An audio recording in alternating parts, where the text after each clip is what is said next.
Hello everyone, কেমন আছো সবাই? আশা করি ভালো আছো। তো অনেক দিন পর নতুন একটা ব্লগ নিয়ে হাজির হলাম। তো আজ দেখাবো আমার ছাদ বাগানে কি কি সবজি হয়েছে শীতের। তো সেটাই তো আমার ব্লগটা কন্টিনিউ দেখতে থাকো, আশা করি ভালো লাগবে। তো এখানে দেখো একটা ছোট উচ্ছে গাছ, তার মধ্যে প্রচুর উচ্ছে হয়েছে, কিন্তু বেশ বড় বড় আছে, ছোট ছোটও আছে, সবগুলো ভিডিওতে ক্যাপচার করা যাচ্ছে না। আর তারপরে দেখো এখানে একটা মিষ্টি কুমড়ো, মানে মিষ্টি কুমড়ো মাঝে মধ্যে এরকম একটা দুটো করে হচ্ছে, তার মধ্যে পোকাও লাগছে, নষ্টও হয়ে যাচ্ছে। আর এখানে দেখো ছোট্ট একটা পুঁই শাক গাছ, তাতে পুঁই মিটুলি হয়েছে। আর এখানে তো টমেটো গাছ আছে, তিনখানা টমেটো গাছ। তো টমেটো গাছগুলো এত বড় হয়ে গেছে, যার জন্য দড়ি দিয়ে বেঁধে রাখতে হচ্ছে। আর সুন্দর টমেটো হয়েছে, বেশ টমেটো একটা পেকেও গেছে। হ্যাঁ, তো বেশ ভালোও লাগে এরকম নিজেদের বাগানে যদি এরকম সবজি থাকে, দেখতে কার না ভালো লাগে বলো, ভীষণ ভালো লাগে। তো এখানে দেখো একটা লঙ্কা গাছে কত লঙ্কা, আরও কিন্তু ছোট ছোট ফুলও এসছে, লঙ্কা হচ্ছে আবার ফুলও হচ্ছে, এরকম তুলে খাচ্ছি এখান থেকে লঙ্কা। ভীষণ ঝাল, কেন জানি না এত ঝাল। তো এখানে একটা ছোট্ট একটা দেখো বরবটি গাছ আমি। তো এখানে একটা দেখো বরবটি গাছ, কত সুন্দর বরবটি হয়ে গেছে দেখো, প্রচুর হয়েছে। ছোট্ট একটা গাছ, কিন্তু একটা গাছে এত সুন্দর বরবটি হয়েছে, এখনও কোনো দিন তোলা হয়নি। তো এরকম আস্তে আস্তে বেশ ভালোই লাগে, বাড়ির টুকটাক সবজি হলে ভীষণ ভালো লাগে।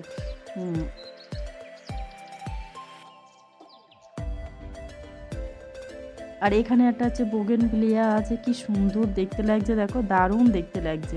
বেশ কয়েকদিন আগে দাদাভাই এটা কিনে নিয়ে এসেছিলো। এখানে কিছু পালং শাক আছে, পালং শাক একটু তুলেও নিচ্ছি আমি, মানে এখান থেকে খাওয়া হচ্ছে, বহুদিন ধরে পালং শাক আছে। আর এখানে দেখো ছোট্ট একটা শিম গাছ, তো শিম গাছে কত সুন্দর শিম হয়েছে, তার মাঝখানেও কিন্তু একটা উচ্ছেও আছে, মানে এইখানটায় সমস্ত কিছু সব লতিয়েই আছে। তো দেখো একটুখানি ছোট্ট, কিন্তু গাছটা ছোট্ট একটা শিম গাছ, সেই গাছটা খুব একটা বড় হয়নি, তার মধ্যে দিয়ে ফুল চলে এসছে আর শিমও ধরেছে। এই দেখো এইটুকু কিন্তু গাছটা, মানে গোড়াটা ওখান থেকে ওইটুকুই। আর এখানে দেখো বেগুন হয়েছে, কিন্তু বেগুনগুলোতে না এত পোকা লাগছে যে কি বলবো। এই দেখো কত বড় একটা ছিদ্র, দেখো তার মধ্যে না স্প্রে করা হয়েছে একটু, মানে পোকাটা বেরিয়ে গেছে, তারপরেও এত বড় হয়েছে আর কি। যাই হোক, এখানে দেখো কিছু পালং শাক আছে, এগুলো এখন ছোট্ট, এগুলো পুরো কোকোপিটেই দেওয়া, একটুও মাটি নেই, মাটিবিহীন আর কি, কোকোপিটেই পালং শাক, বেশ সুন্দরও হয়। আর এখানে দেখো কত বড় একটা পালং শাক আছে, আর ওখানে আলু গাছ। এই সমস্ত যত গাছ দেখছো না, সব কিন্তু দাদা ভাইয়ের মানে হাত আছে। শুধু আমি মাত্র একটা লাগিয়েছি, যেটা হচ্ছে ওই আলু গাছটা, পিছনে ওই যে আলু গাছ, এই যে আলু গাছগুলো, আর সমস্ত কিন্তু তোমাদের দাদা ভাইয়ের। এখানে দেখো কিছু টমেটো গাছ আছে, একটাই টমেটো গাছ, এখানে কিছু পালং শাক আছে, এখানে কিছু লাল শাকও নষ্ট হয়ে গেছে, এখানে একটা বেগুনও আছে, এরকম টুকটাক করে বেগুন গাছ বেশ কয়েকটা আছে, ছোটোখাটো এরকম একটু একটু করে বেগুন হচ্ছে। এখানে একটা পালং শাক দেখো কত বড় হয়ে গেছে। আর এটা হচ্ছে বিনস গাছ, এখনও বিনস মানে হয়নি, ছোট আছে, আস্তে আস্তে হবে। এইখানে একটা ছোট্ট পুঁই শাকে পুঁই মিটুলি আছে। আর এখানে একটা গাঁদা ফুল আছে এরকম। আর এখানটায় দেখো একটা বেগুন গাছ পুরো ঝুলে না ওই পাঁচিলের বাইরে পড়ে আছে, মানে বুঝতেও পারিনি যে এতে দুটো বেগুন হয়ে আছে। এটা পুরানো গাছ, এখান থেকে 2 বছরের গাছ। তো কেটে কেটে এরকম ছোট্ট একটুখানি করে রাখা আছে, একটাই ডাল দেখো ওই যে বাইরের দিকে পড়ে আছে। তো আমি তো ভাবতেও পারিনি ওতে বেগুন আছে দুটো, তো দেখলাম বেগুন দুটো না, তিনটে বেগুন আছে, তো দুটো তুলে নিলাম। আর আরও ফুলও আছে, বেগুনও আছে ছোট একটা, ওটা রেখে আর দুটো তুলে নিলাম, বেশ বড় বড় হয়েছে এই যে।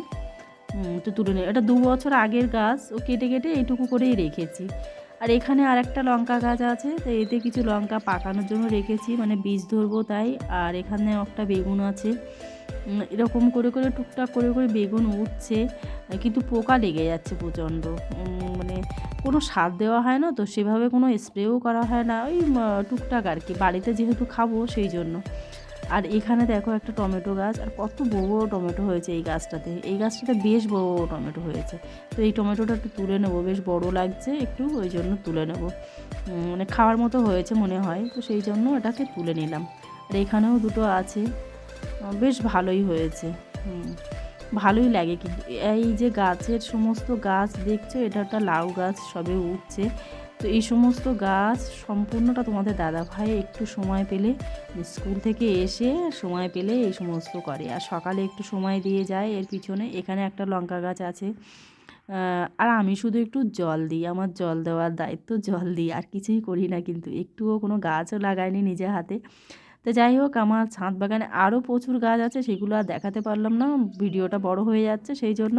তো এখানে কিছু পালং শাক তুললাম, লঙ্কা তুললাম, বেগুন তুললাম দুটো, একটা টমেটো তুললাম, এরকম। তো এই ছোটোখাটো সংসারে এরকম সবজি হলেই চলে যায়।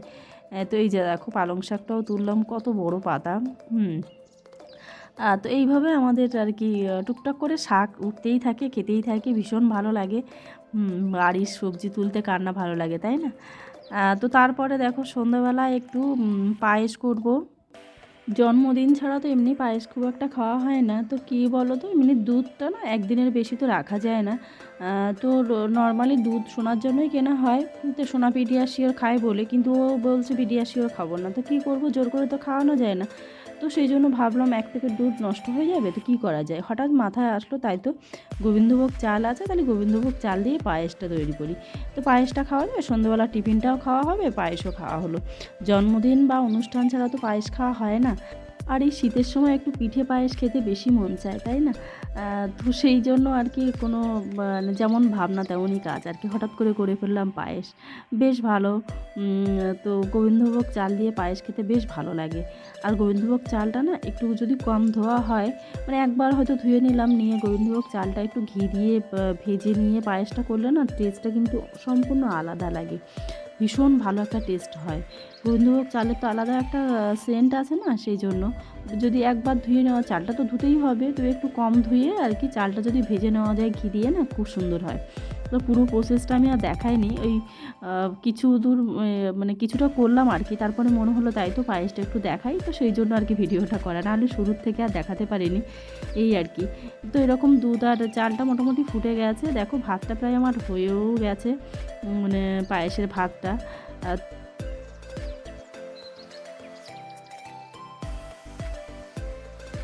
না, এলাচটা প্রথম থেকে দিলে না একটা গন্ধটা বেশ সুন্দর আসে, তাতে কোনো অসুবিধা নেই, পরে দিলাম। তো দেখো দুটো এলাচ দিয়ে দিচ্ছি আমি এখানে, গন্ধটা কিন্তু সুন্দর আসে পায়েসের।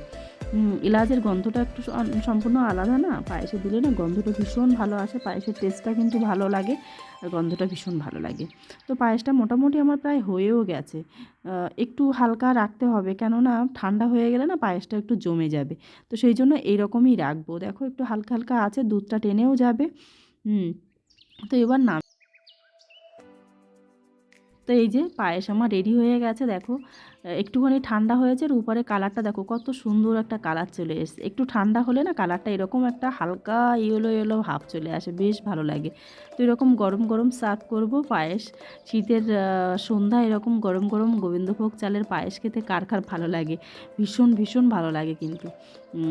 তো অবশ্যই কমেন্ট করে জানিও কাদের ভালো লাগে। মানে অল্প করেই করেছিলাম, আমরা 3 জন মানুষ। তো দেখো তারপরে সবথেকে স্পেশাল একটা জিনিস দেবো, যেটা হচ্ছে খেজুরের গুড়, ঝোলা গুড়, খেজুরের গুড়টা দেবো। অল্প গুড় আছে, ওই জন্য পায়েসটা সম্পূর্ণ দিয়ে রান্না করলাম না, মানে পায়েসটা করলাম না, কারণ অল্প গুড়টা যদি পায়েসেই খেয়ে ফেলি, আরও তো শীতকালে প্রচুর পিঠে পিঠে খেতে হবে, তাই না? তো সেই জন্য হালকা দেখো অল্প করে, হঠাৎ মনে হলো যে অল্প করে এরকম উপর থেকে আমি কিছুটা গুড় এরকমভাবে সার্ভ করব, মানে সার্ভিং বলে এরকমভাবে উপর থেকে দিয়ে দেবো, বেশ টেস্টটা সম্পূর্ণ আলাদা আসবে, খেতেও কিন্তু দারুণ সুন্দর হবে। তো সেই জন্য অল্প করে চামচে করে নিয়ে এরকমভাবেই আর কি উপর থেকে একটু গুড় দিয়ে দিলাম, গুড় দিয়ে এরকমভাবে খেতে কিন্তু ভীষণ ভালো লাগে। শুধু পায়েসেই আমরা থেমে নেই, তার সঙ্গে আছে আর একটা নতুন চমক, যেটা হচ্ছে পাটিসাপটা, আরও একটু পাটিসাপটাও করলাম। তো বেশ সন্ধ্যাবেলা টিফিনটা জমে গেছে। তো বন্ধুরা, আজ ভিডিওটা এই পর্যন্তই রাখছি, দেখা হবে অন্য কোনো ব্লগে, ততক্ষণে সবাই ভালো থেকো।